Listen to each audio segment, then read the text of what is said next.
पर जिस तरीके से हर चुनाव के आसपास मुझे उलझा दिया जाता है, इस चुनाव में दुख है मुझे इस बात का कि एक दिन भी मैं कहीं प्रचार के लिए नहीं जा पाया। एनडीए का गठबंधन सिटिंग कई सीटें हार चुका है, जो परंपरागत सीटें भी इनकी रही थी।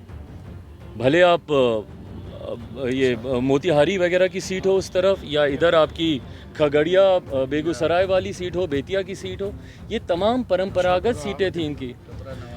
छपरा नवादा आपकी सहरसा वाली सीट, तो ये तमाम सीटें जो इनकी परंपरागत सीटें थी, क्या कारण रहा कि ये सीटें एनडीए गठबंधन हारा एमएलसी चुनाव के नतीजे।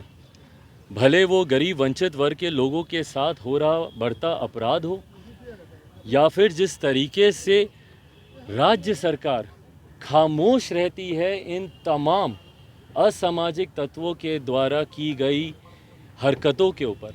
एक गिरफ्तारी किसी की नहीं होती, कोई अपराधी आज तक, भले वो जहरीली शराब की वजह से में लिप्त अपराधी हों, जो अवैध ऐसी शराब का निर्माण करते हों, जो आयात करते हों, ये तमाम कारण है कि भैया इस तरीके के परिणाम आए। और ये एनडीए के लिए ज़रूर मुझे लगता है चिंता का विषय होना चाहिए।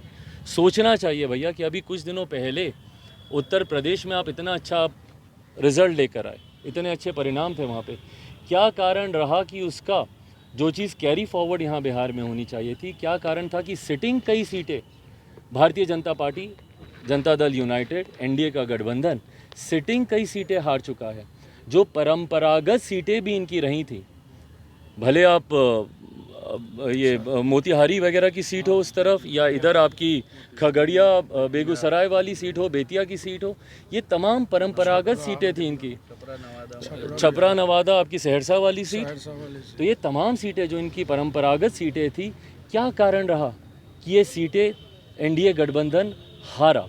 तो इन तमाम चीज़ों पर, और यही वो सारे कारण हैं, भले वो महापुरुषों का अपमान हो, बढ़ता अनुसूचित जाति पिछड़ा वर्ग के ऊपर बढ़ता उत्पीड़न हो, और या फिर इस तरीके की नीतियां, जहरीली शराब को आप रोक नहीं पाते, शराबबंदी कानून आपका विफल होता जा रहा है, एक के बाद एक तमाम ये कारण जिम्मेदार बनते हैं इस तरीके के परिणाम का।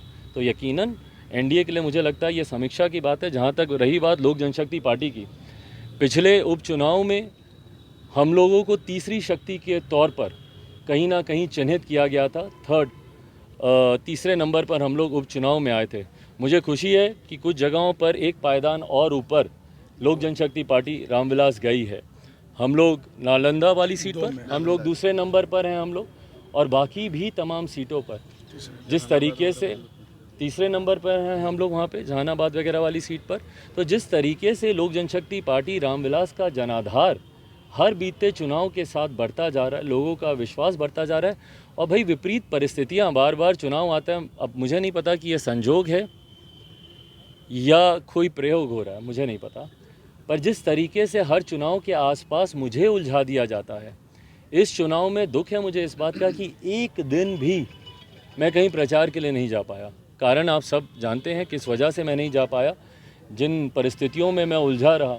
उसके बावजूद अगर जनता ने इतना समर्थन दिया है, और हर बीते चुनाव के साथ जैसा मैंने कहा कि पार्टी का जनाधार बढ़ता जा रहा है, ये हम लोगों के लिए ज़रूर एक खुशी की बात है। और आने वाले समय में इसी राह पर चलते हुए, भाई अकेली पार्टी है लोक जनशक्ति पार्टी रामविलास, जो अकेले चुनाव लड़ने की हिम्मत रखती है, और ना सिर्फ हिम्मत रखती है बल्कि हर चुनाव के साथ लोगों का विश्वास भी हम लोगों पे बढ़ता जा रहा है। और इसी क्रम को आगे भी बढ़ाते हुए अगले साल 1.5 साल, जब तक मध्यावधि चुनाव नहीं होते, लोकसभा से पहले संभवतः होंगे, तब तक अकेले चलने की रणनीति पर ही लोक जनशक्ति पार्टी रामविलास काम करेगी। एक सवाल है चिराग जी की, आज आपके चाचा ने एक बयान दिया है और कहा है कि जिस तरह से वैशाली में राष्ट्रीय लोक जनशक्ति पार्टी की जीत हुई है, उस पर उन्होंने कहा है कि ये असली उत्तराधिकारी रामविलास पासवान के मैं ही हूँ, इसलिए जनता ने मुझे जिताया है। अरे प्रभु, अभी तक उत्तराधिकारी की लड़ाई पर ही वो बैठे हुए हैं क्या? पानी बहुत बह चुका है गंगा से, आगे बढ़ने की ज़रूरत है। ये जनता पे छोड़ दीजिए ना, किसको उत्तराधिकारी जनता समझती है नहीं समझती है। आप मुझे बता दीजिए कि जिस गठबंधन का आप हिस्सा हैं, उस गठबंधन को आप अपना वोट कितना दिला पाए हैं? दूसरे के वोट पर जीत कर खुश होना, मुझे नहीं लगता कि वो जितने अनुभवी हैं उनको शोभा देता है। खुद वैशाली में ही वो अपने समाज का कितना वोट ले पाए हैं, या दूसरी जगह पर जहाँ जहाँ पर भी इनके गठबंधन के साथी चुनाव लड़ रहे थे वहाँ पर वो कितना अपना वोट ट्रांसफ़र करा पाए हैं। गलत बात है ना ये। अगर आप एक घटक दल हैं तो सिर्फ दूसरों का ही फ़ायदा लीजिएगा, अपना आप कोई कंट्रीब्यूशन नहीं दे पाएगा, ये बात उचित नहीं है। आप जब गठबंधन में होते हैं तो भाई आपका भी अगर कोई जनाधार है जो कि इस चुनाव में समझ में आ गया, आप निकाल के देख लीजिए आंकड़े कि भैया कहाँ पे पासवानों ने या अनुसूचित जाति समाज ने इनका समर्थन किया, कहाँ पे किया, वैशाली तक में नहीं किया। तो इनको अपना भी फ़ायदा अपने गठबंधन को देना चाहिए। सिर्फ गठबंधन से मिली हुई जीत पर उत्साहित होकर अपने आप को उत्तराधिकारी स्व घोषित करना, भाई मेरी लड़ाई बहुत आगे की है। मैं बोलता हूँ उत्तराधिकारी तक की मेरी लड़ाई नहीं है। और वो तो मेरी लड़ाई भाई मेरी तो रगों में उनका खून है ना, उनका बेटा हूँ। कोई नहीं भी बोलेगा तब भी वो मानेगा भैया कि मैं उनका बेटा हूँ, मैं उनका खून हूँ। मेरी लड़ाई बिहार को विकसित बनाने की है, एक सीट जीतने की नहीं किसी की कृपा पर। ठीक है।